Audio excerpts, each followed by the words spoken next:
2015, August 1st. Holy smokes, it's been a long time since they've had a rested bullpen like this. A decade. I mean, that's just the state of the game today. We don't see guys pitching very deeply into these ball games. And as we saw, it's a bit of a SWAT team lineup, as Jay here likes to call it. A couple of the left-handed bats not in there tonight. Let's head back to Arizona. Kirsten joins us again live with more on the lineup for Game 2 of this 4-game series. Hi there, Kirsten. Hi, John. Well, considering we're now on the back end of a 3-city road trip, the guys have played 7 straight, quite a few of them. So for Michael Conforto and Max Muncy, just wanted to give them a day, especially with the Diamondbacks putting a lefty on the mound. Dave Roberts talked about Kike Hernandez, him playing at third, and also how just the decision to have Michael Conforto down for the day can prove to be a little bit of a reset as well. I don't know. I think this is more predicated on Kike feels comfortable over there. I want to get Miggy Rowe in there. He feels comfortable at second base. Max has played, call it 8 in a row, something like that. So to give him a day, Michael started all these games, so give CT an opportunity. We got some righties coming up, but then some lefties. So yeah, if Max does take another day off, which I can see in the next week, versus a left-handed pitcher, then Kike will run over there. Like, you're going to have guys that are slumping at the same time, but is it tougher when it's 2 guys like Michael and Max who are both kind of like some pop from the left side, lower down the lineup, similar-ish profile types? Yeah, it is, because I think that, they're both very good ball players, but I do think if you're looking at kind of the construction of our roster and the lineup, having those guys be really viable versus right-handed pitching is a big part of kind of how we operate. And so, for those guys not really to hit their stride, has been a challenge.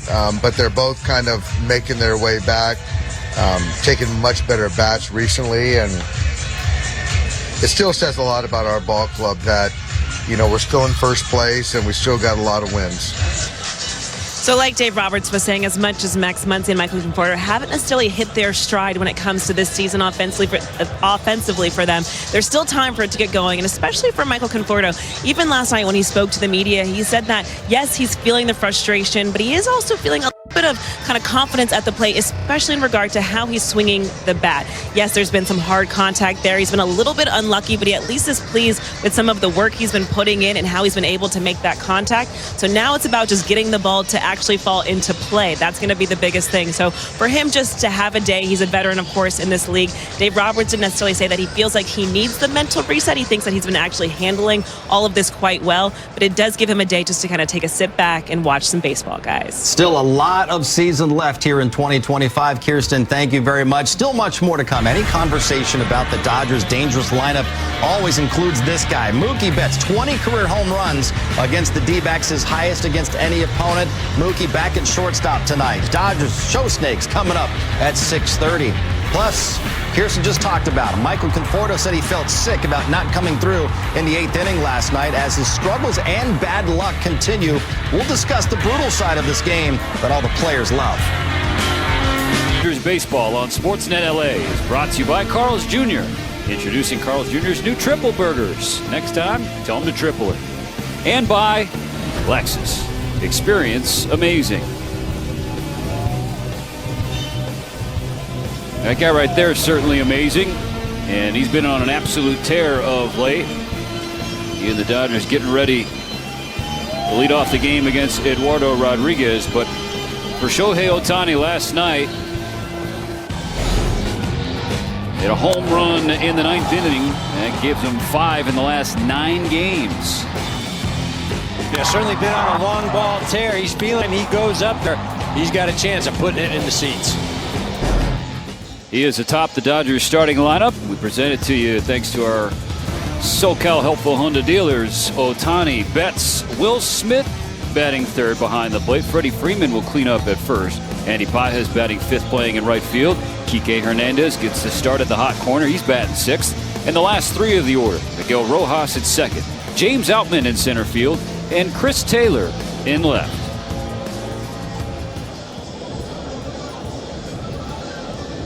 Dodgers have won 4 of 7 to begin this road trip, won 9 of the last 12 games overall.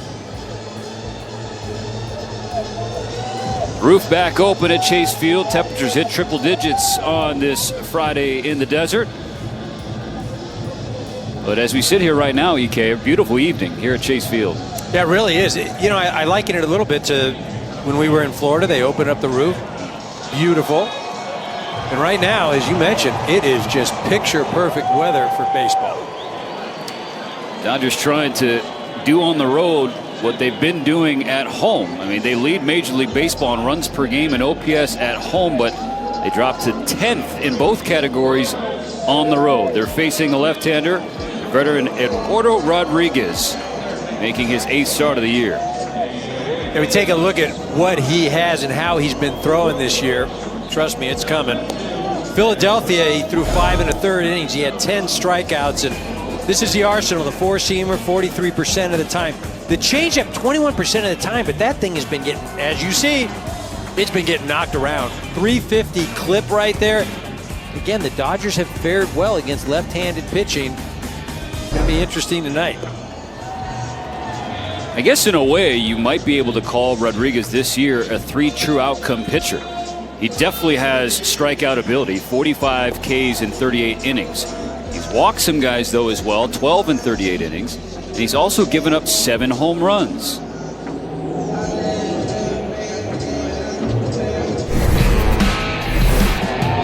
Casey turned off the game with the Dodgers offense dormant for most of it. This happened late in the 9th inning, a 2-out solo home run to bring the Dodgers within 2.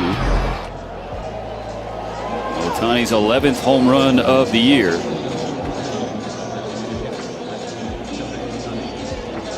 13 of his last 17 hits have gone for extra bases. Eduardo Rodriguez and the Diamondbacks content to start this game behind schedule. The lefty taking his place on the third base side of the rubber.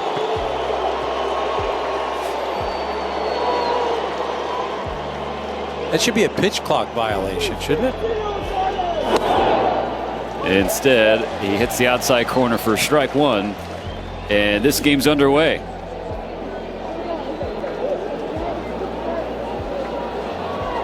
D-backs in their new City Connect uniforms, second iteration of them.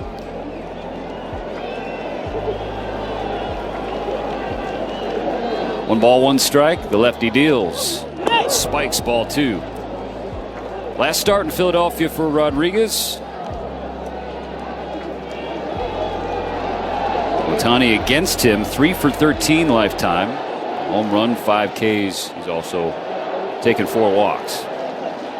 This ball is laced straight away center field. Thomas turns and looks up. It bangs off the wall. Well below that yellow line, but a leadoff double standing up for Ohtani and another extra base hit.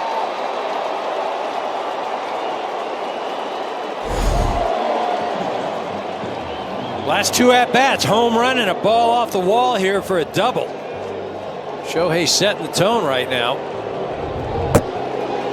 Look at how he stayed through that, EK. Didn't spin off the baseball, and he absolutely blitzed it.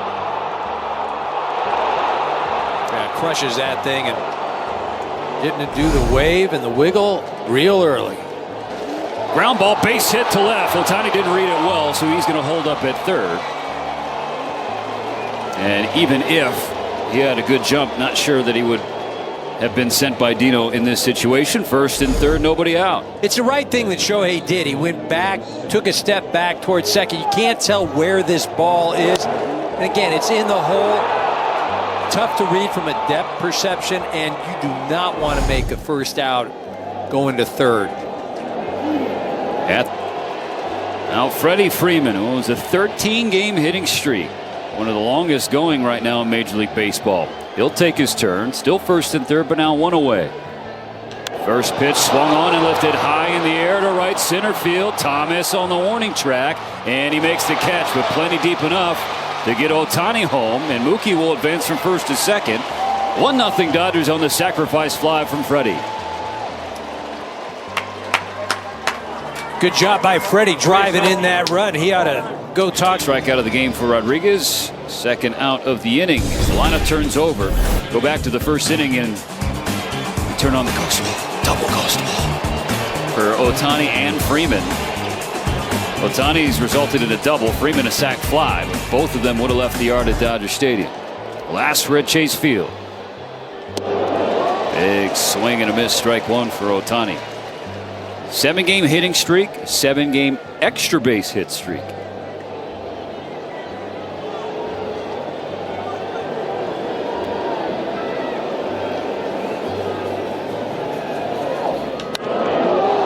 Slice toward the left center field gap. This one back toward the wall. One hops off of it. Rojas being waved around by Dino Ebel. Here's the relay home.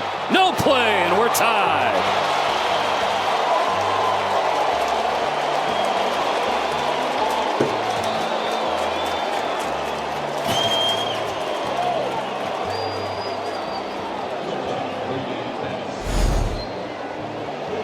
This pitch way up. It's almost like Shohei blocked that ball and just served it out to left center. But for a guy like him, serving it out to left center is a one-hopper off the wall. See, Miggy is chugging. He's going as fast as he can. After the pitching change for Arizona, we're back at Chase Field where things have been wild all Friday night. And now it's come down to this man having to face Ohtani. Ryan Thompson, he last threw Monday against the Mets, and it certainly wasn't pretty. A third of an inning pitched, 4 hits, 3 earnings, and 1 home run. Go ahead run in scoring position. Ha-Seong Kim with speed to burn. Conforto on first. The pitch from Thompson. It's Ohtani to swing through a strike.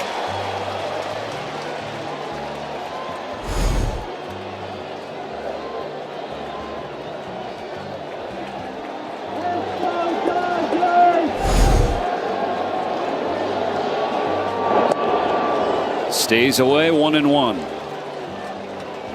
Career against Thompson. Ohtani 1 for 3 with a double and a strikeout.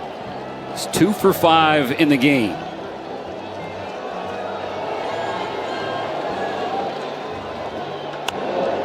Pulled well foul.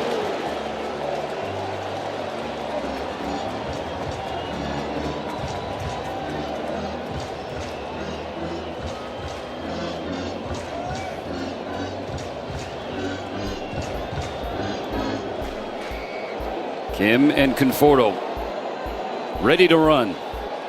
First and second, 1 gone in a tie game in the 9th. The 1-2 coming from Thompson.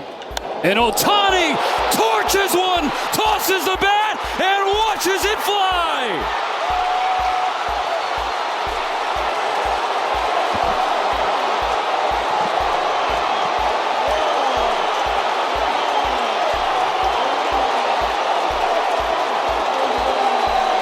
Shohei Ohtani breaks the tie with a 3-run bomb because, of course,